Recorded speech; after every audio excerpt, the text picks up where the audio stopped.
Hi viewers, welcome to our channel.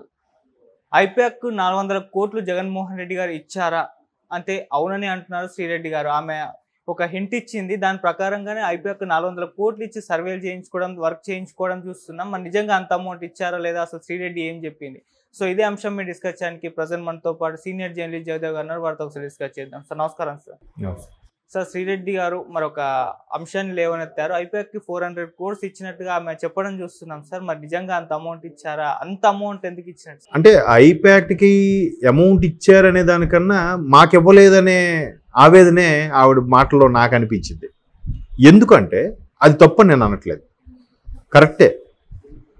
ఎప్పుడైనా సరే ఆయన పార్టీ పెట్టి సుమారుగా 12 ఏళ్ళు అవుతుందేమో కదా, కాంగ్రెస్ నుంచి బయటకు వచ్చి ఓదార్పు యాత్ర స్టార్ట్ చేసి వైఎస్ఆర్సీపీ పైన పార్టీ పెట్టి 14లో అంతకుముందు అరెస్ట్ అయిన జైల్లోకి వెళ్తే చెల్లి తల్లి ఎంత సర్వ్ చేశారు, ఆమె షర్మిల గారు ఎంత తిరిగారు, పార్టీ మనుగడ కొనసాగింది. 14లో ప్రతిపక్షంలో ఉన్నప్పటికీ 19లో మొత్తానికి ఇది చేశారు.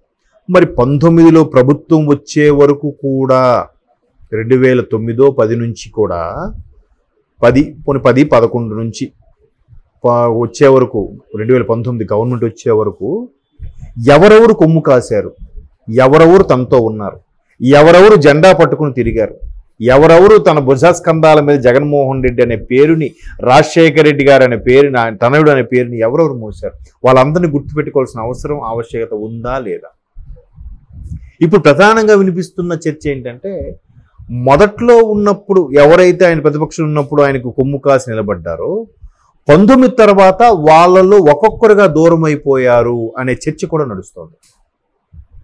మేబీ ఇప్పుడు బాలినేని శ్రీనివాసరెడ్డి గారు లాంటి వ్యక్తి, మా అబ్బాయిని ఇంట్రడ్యూస్ చేద్దాం అనుకున్నాను, ఇంకా ఇప్పుడున్న పరిస్థితుల్లో చేసేలా లేదు, మనం ఆయన ఎక్కడో చూస్తాము, మనల్ని మాత్రం ఆయన చూస్తాడో లేదో అన్నట్టు కూడా ఆయన పత్రికాముఖంగా కూడా మాట్లాడాడు ఒక సందర్భం కదా.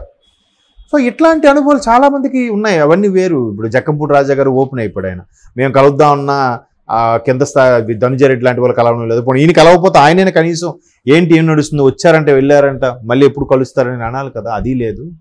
మొత్తానికి ఎక్కడో తప్పిదం జరిగింది. ఇప్పుడు ఈవిడ కూడా ఏముంటుంది, ఓటమికి కారణం కూడా జగన్మోహన్ రెడ్డి గారే అని కూడా ట్వీట్ చేసింది ఆవిడ. ఇప్పుడు 2014 తర్వాత 19లో ప్రభుత్వం రావడానికి కోడికత్తి వ్యవహారం అవ్వచ్చు, లేదా వివేకానంద రెడ్డి గారి మరణం అవ్వచ్చు, ఇతర కారణాలతో సానుభూతితో మొత్తానికి గెలుచుకొచ్చారు జగన్మోహన్ రెడ్డి అనే విషయం ఐపాక్లో అప్పుడు ప్రశాంత్ కిషోర్ గారు చెప్పిన వ్యూహాల వల్ల మరే ఇతర కారణాల వల్ల మొత్తానికి జరిగింది. లేదా ఒక్క ఛాన్స్ అన్న ఉద్దేశంలోనూ ప్రజలు గెలిపించారు. 151 అనేది కూడా చిన్న విషయం కాదుగా, మంచి మెజార్టీ. సో అట్లాంటి మరి అవి 22, లోక్సభ అయితే 22, సూపర్ కదా. మరి అంత మెజార్టీ ఇచ్చినప్పుడు ఈయన నిలబెట్టుకోవాలి కదా, ఎందుకు నిలబెట్టుకోలేదంటారు? ఇట్లాంటి కార్యకర్తలు ఎంతమంది? ఇప్పుడు నేను బటన్ నొక్కాను, వాడికి పడిపోయింది, మధ్యలో అవినీతి లేదు, అక్రమం లేదు, స్ట్రైట్ అవే వెళ్ళిపోయింది అంటున్నారు. స్ట్రైట్ అవే వెళ్ళిపోతే, ఇందాక ఒక మాటలో సందర్భంలో మీకు చెప్పాను, ఒక ఊర్లో 2 పార్టీలు ఉంటాయి మ్యాక్సిమం. అయితే కాంగ్రెస్, టీడీపీ. ఆ కాంగ్రెస్ ఇప్పుడు వైఎస్ఆర్సీపీ అయింది, బీజేపీ, జనసేన ఉండదు. ఇప్పుడు ఇటువైపు ఆంధ్ర వైపు, ఉత్తరాంధ్ర, గోదావరి జిల్లాలు ఇటువైపు ఎక్కువగా జనసేన ఉంటుంది. కానీ అటు తీసుకుంటే టీడీపీ, కాంగ్రెస్ అంతే ఉంటాయి. ఇప్పుడు అది కాంగ్రెస్ కాస్త వైఎస్ఆర్ కాంగ్రెస్ అయ్యింది. సో వీడి గవర్నమెంట్ వచ్చినప్పుడు వీడికి పథకం రావాలి, ఫస్ట్ ప్రయారిటీ వీడికి రావాలి. వాడికి కొంచెం ఫేవర్గా ఉన్నా లేదా మనతో సఖ్యంగా ఉంటే ఆడి సజెస్ట్ చేస్తే రావాలి. అలా కాకుండా ఈయన ఏం చెప్పాడు, స్ట్రైట్ అవే అందరికీ పడిపోయానంటే టీడీపీ కార్యకర్తకు పడ్డాయి, జనసేన కార్యకర్తకు పడ్డాయి, అందరికీ పడ్డాయి, బాగుంది. మరి అక్కడ కార్యకర్తగా ఉన్నవాడు, సర్పంచ్గా ఉన్నవాడు వాడేమనుకుంటాడు, అరే నేను ఎవరికైతే ప్రపోజ్ చేయాలో వాడికి ఇస్తేనే బాగుంటుంది, నాకు వెయిటేజ్ పెరుగుతుంది కదా అనుకుంటాడు. ఇప్పుడు సర్పంచ్ అయినా కూడా వాడు వెనక 10 మందిని వేసుకుని తిరుగుతుంటాడు కదా. అలా కాకుండా అందరికీ వేసేస్తే ఆ టీడీపీ వాడు సర్పంచ్కి తల ఉంచుతాడా? తల ఉంచుడు. అట్లా సర్పంచ్లు ఫీల్ అయిన సందర్భాలు ఉన్నాయి, కార్యకర్తలు ఫీల్ అయిన సందర్భాల్లో ఉన్నాయి. పోనీ ఒక ప్రాజెక్ట్ లేదు, ఒక వ్యవసాయం చేద్దామంటే నీరు లేదు, ఎందుకు ఆ వాటర్ ప్రాజెక్టులో ఏం చేయలేదు. ఆ హంద్రీ నేవా ఏదో ఉంటే అది ఆయన వస్తున్నాడని చెప్పి ముందు రోజు పైప్ లైన్ ఏదో వదిలి జస్ట్ అనిపించారు, వెళ్ళిపోయారంట. ఆ నెక్స్ట్ డే చూస్తే అదంతా డ్రై అయింది, అది లేదు. పోనీ కన్స్ట్రక్షన్కి వెళ్ళి కూలీలకి వెళ్తామంటే కన్స్ట్రక్షన్ డెవలపింగే లేదు. సరికదా, పోనీ ఇసుక తెచ్చి ఏవో ఇల్లు కడతారు చేస్తారంటే ఆ ఇసుకది కూడా స్కాము. మరి ఎట్లా కార్యకర్త అనేవాడు ఆ చిన్న చిన్న చెత్తగా ఇప్పుడు జెండా పెట్టి తిరగడానికి కారణం ఏంటి? ప్రభుత్వం వస్తే సార్ నాకు కొద్దిగా అలా హౌస్ కాంట్రాక్ట్ ఇవ్వండి, లేదా రోడ్డు కాంట్రాక్ట్ ఇవ్వండి, అలా కాలువ మీద చిన్న కానా అంటారు, దాన్ని ఏమంటారు, కలవట్లా కట్టేది, ఆ చిన్న చిన్న బ్రిడ్జి లాంటివి మాకు ఎదురు ఇవ్వండి సార్, దాంట్లో 4 పైసలు సంపాదించుకుంటామని చూస్తారు. అల్టిమేట్గా ఎవరికైనా మనీయే. ఇప్పుడు ఆవిడ ఆవేదన కూడా అదేగా. ఐపాక్ట్కి 400 కోట్లు దుబ్బించుకున్నారు, మాకు 50 కోట్లు మాలాంటి కార్యకర్తలు ఖర్చు పెట్టుంటే ఇప్పటికి ఎక్కడో పెట్టేవాళ్ళం మిమ్మల్ని నేను. అది కరెక్టే కదా. అంతెందుకు ఒక 4-5 months బ్యాక్ కూడా ఆవిడ మేము చాలా ఇబ్బంది పడుతున్నాం, సోషల్ మీడియా వల్ల మమ్మల్ని చాలామంది బ్లాక్ చేశారు, ఏమైనా బ్యాన్ చేశారు, సో దానివల్ల మాకు ఇబ్బంది అవుతుంది, చాలా ఆధారపడి ఉన్నాయి నా మీద, మా ఈవిడికి అయిపోయినట్టుంది అక్కడ సీను, ఈవిని కూడా వైసీపీ నుంచి వెళ్ళగొట్టేసినట్టున్నారు, అందుకే ఈవిడ ఎవడు పట్టించుకుంటే వెంటనే ఆవిడ వీడియో చేసింది, వాళ్ళేం వెళ్ళగొట్టలేదు, నా పరిస్థితి చెప్పుకున్నానని. బట్ ఎందుకు పరిస్థితి చెప్పుకోవాల్సి వచ్చింది? సరిగ్గా సపోర్ట్ ఇవ్వకే. ఎవరెవరైతే వాళ్ళ తరపున మాట్లాడారో వాళ్ళందరికీ ఏదో ఒకటి చెయ్యాలి పార్టీ తరపున. వాళ్ళకేదో పార్టీ తరపున ఒక పదవి ఇచ్చి వాళ్ళకేదో ఇస్తుంటే అంత వాళ్ళు హ్యాపీగా ఉంటారు. లేకపోతే ఇంచుమించు ఒక 7-8 ఏళ్ళుగా జెండా పట్టుకొని పైసా లేకుండా అప్పులు వాడుకొని అప్పులు చేసి కాంట్రాక్ట్లు చేసిన వాళ్ళు ఇప్పుడు ప్రభుత్వం మారిపోయి పైసలు రావంటే వాళ్ళ పరిస్థితి ఏంటండి? అంతే కదా. ఇప్పుడు ఎమ్మెల్యే అనేవాడు ఒక్కొక్క ఎలక్షన్కి కనీసం 50 కోట్లు ఖర్చు పెడుతున్నాడట. 50 కోట్లు నెక్స్ట్ ఎలక్షన్స్ లోపు సంపాదించుకోవాలా లేదా? మళ్ళీ ఎలక్షన్స్ పోటీ చేయాలంటే అక్కడ కనీసం 100 కోట్లను సంపాదించాలా లేదా? ఎవరిస్తారు? ఎక్కడదా సొమ్ము? ఆ కాంట్రాక్టు, ఈ కాంట్రాక్టు, ఈ ప్రాజెక్టు, ఆ ప్రాజెక్టు.